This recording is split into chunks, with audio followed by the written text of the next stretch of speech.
तो बड़ी खबर आपको बता रहे हैं, राम मंदिर को लेकर आज बीजेपी की अहम बैठक होने जा रही है। कुछ देर बाद ये बैठक शुरू हो जाएगी। अमित शाह, जेपी नड्डा बैठक में शामिल होंगे। ये बड़ी जानकारी मिल रही है, बड़ा अपडेट ये कि राम मंदिर को लेकर बीजेपी की अहम बैठक शुरू हो चुकी है। इस बैठक में अमित शाह, जेपी नड्डा शामिल होने के लिए पहुंचे हैं। सभी प्रदेशों से दो पदाधिकारी भी इस बैठक में शामिल हो रहे हैं। जनता तक राम मंदिर की संघर्ष गाथा को पहुंचाया जाएगा और इसी को लेकर जो रणनीति है वो इस बैठक में बनाई जा रही है। विपक्ष की बाधाओं की भी जानकारी दी जाएगी इस बैठक में और चर्चा की जा रही है। घर घर संपर्क अभियान चलाने का भी बीजेपी का प्लान है। तो इस बैठक में इन तमाम बातों को लेकर रणनीति बनाई जाएगी। आपको बता दें कि यह बैठक शुरू हो चुकी है। 22 जनवरी को प्राण प्रतिष्ठा होनी है और बीजेपी का जो महामंथन है वो शुरू हो चुका है। 20 दिन का वक्त बचा हुआ है। 22 जनवरी 2024 वो तारीख जब राम मंदिर में रामलला की प्राण प्रतिष्ठा का कार्यक्रम होगा। तो सभी राज्यों से दो पदाधिकारी इस बैठक में शामिल हो रहे हैं। और ज्यादा जानकारी के साथ जी मीडिया संवाददाता ब्रह्म प्रकाश दुबे हमारे साथ जुड़े हुए हैं। ब्रह्म प्रकाश, बैठक को लेकर क्या अपडेट?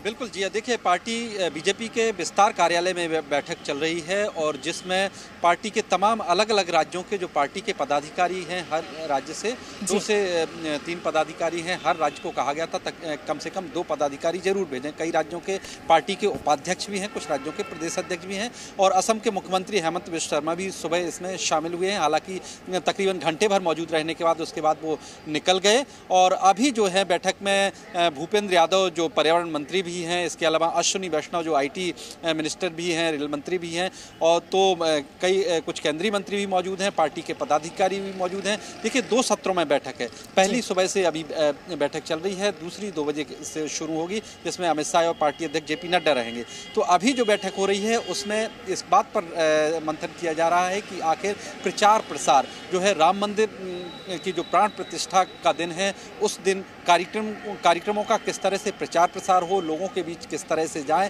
तो इन सारी चीज़ों पर अभी मंथन चल रहा है क्योंकि पार्टी ये तय करना चाहती है कि 22 जनवरी के बाद भी अगले लोकसभा चुनाव तक पार्टी लोगों तक ये पहुंचाए कि बीजेपी ने क्या क्या काम मंदिर के लिए किया है और वो कौन कौन सी नेता, कौन कौन सी पार्टियां हैं जो राम मंदिर बनने का विरोध करती रही हैं। तो इस पूरे उस पर मंथन चल रहा है। पार्टी की तरफ से एक बुकलेट भी छपवाने की योजना है जो हर घर में दी जाएगी कि राम मंदिर को लेकर कब क्या क्या हुआ है और पार्टी ने कितना लंबा आंदोलन चलाया है और कौन कौन सी पार्टियां हैं जो इसमें संकट खड़ा करती रही हैं बनने में। तो इस पूरे कहें कि आगे रोड मैप पर मंथन चल रहा है। दूसरे सत्र ब्रह्म प्रकाश, एक बात आप और स्पष्ट कर दें, जैसा कि आप बता रहे हैं कि 2 सत्रों में इस बैठक को बुलाया गया है। जो दूसरी बैठक आप बता रहे हैं 2 बजे से शुरू हो जाएगी, दूसरा सत्र जो शुरू हो जाएगा उसमें अमित शाह और जेपी नड्डा शामिल होंगे और उसमें किन बातों को लेकर चर्चा की जाएगी ये भी स्पष्ट कर दें एक बार।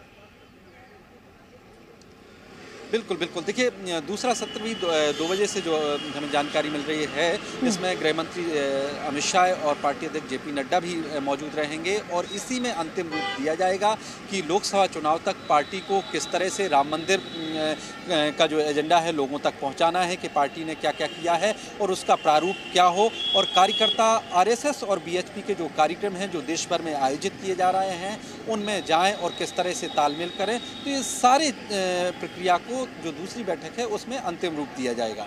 तो ब्रह्म प्रकाश, ये मानकर हम चल सकते हैं कि जो लगातार देखिए विपक्ष की तरफ से भी अभी कंफ्यूजन है, कौन जा रहा है कौन नहीं जा रहा है, ये तमाम जो बयानबाजी सामने आ रही है उस पर बीजेपी की प्रतिक्रियाएं भी हम देख रहे हैं सामने आ रही है। योगी आदित्यनाथ ने भी प्रतिक्रिया दी है, कड़ी प्रतिक्रिया दी है और बीजेपी के तमाम बड़े नेता प्रतिक्रिया देते हुए नजर आ रहे हैं। लेकिन इस बैठक में एक फाइनल चर्चा होगी कि आखिर जो विपक्ष बाधा बन रहा था उसको भी घर घर तक पहुंचाना है। चुनाव भी आ रहे हैं, उसके पहले घर घर तक ये भी पहुंचाना है कि संघर्ष कैसे हुआ राम मंदिर का जो सफर रहा उसमें और विपक्ष ने क्या बाधाएं डाली, यह भी घर घर तक लोगों को पहुंचाना है, लोगों को बताना है।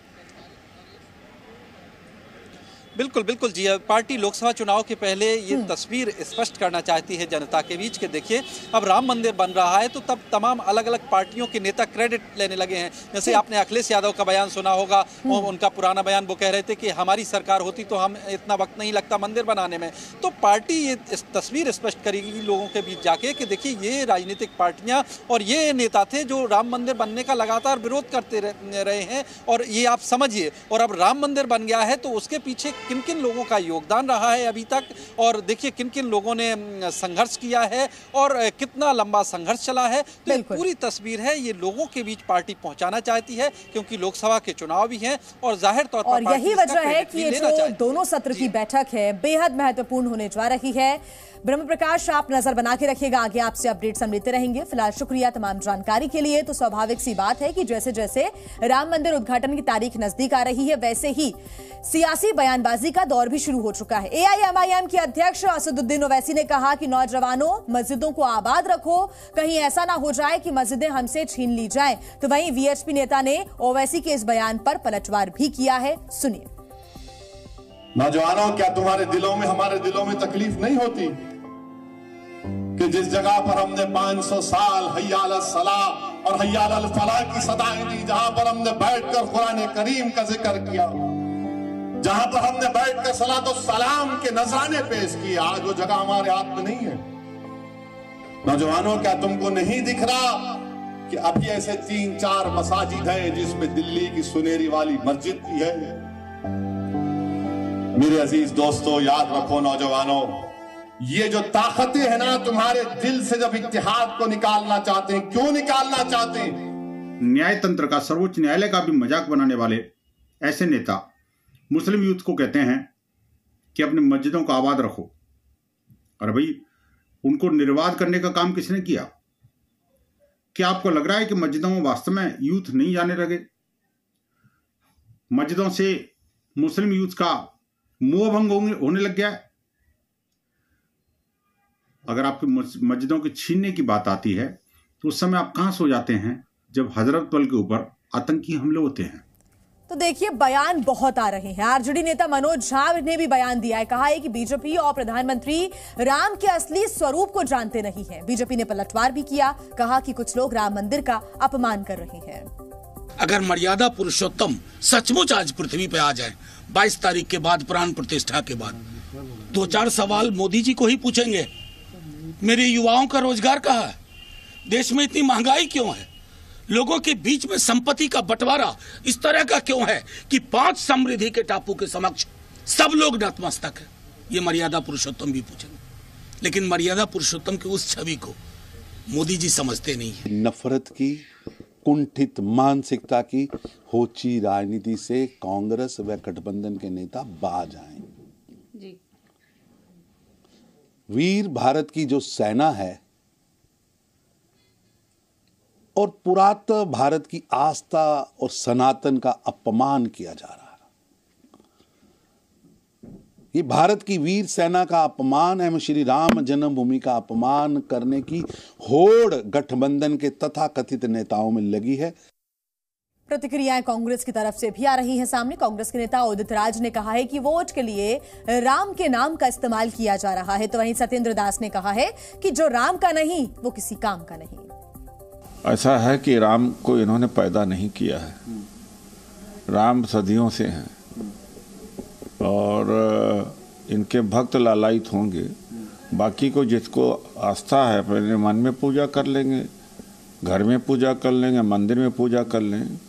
ये वातावरण को इस तरह से पैदा कर रहे हैं कि ज़्यादा से ज़्यादा खबरों में रहें और इन बातों में कोई दम नहीं है, ताकि वोट का फायदा इनको मिल सके। उदित राज जो है कांग्रेस की भाषा बोल रहे हैं, वही कांग्रेस जो भगवान श्री राम को काल्पनिक बताती थी।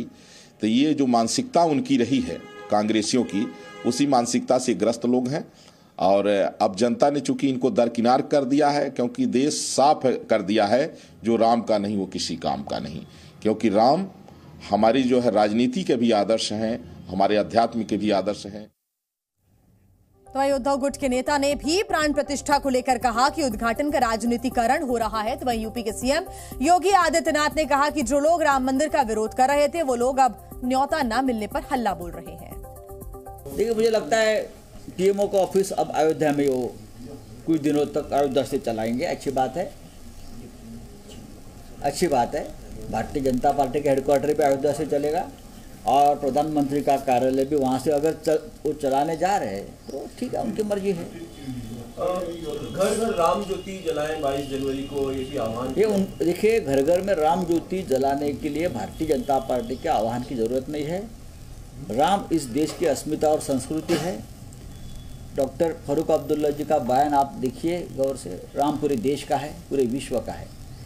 अगर कोई एक पार्टी कहती कि राम हमारा है तो राम को बहुत छोटा कर रहे हैं।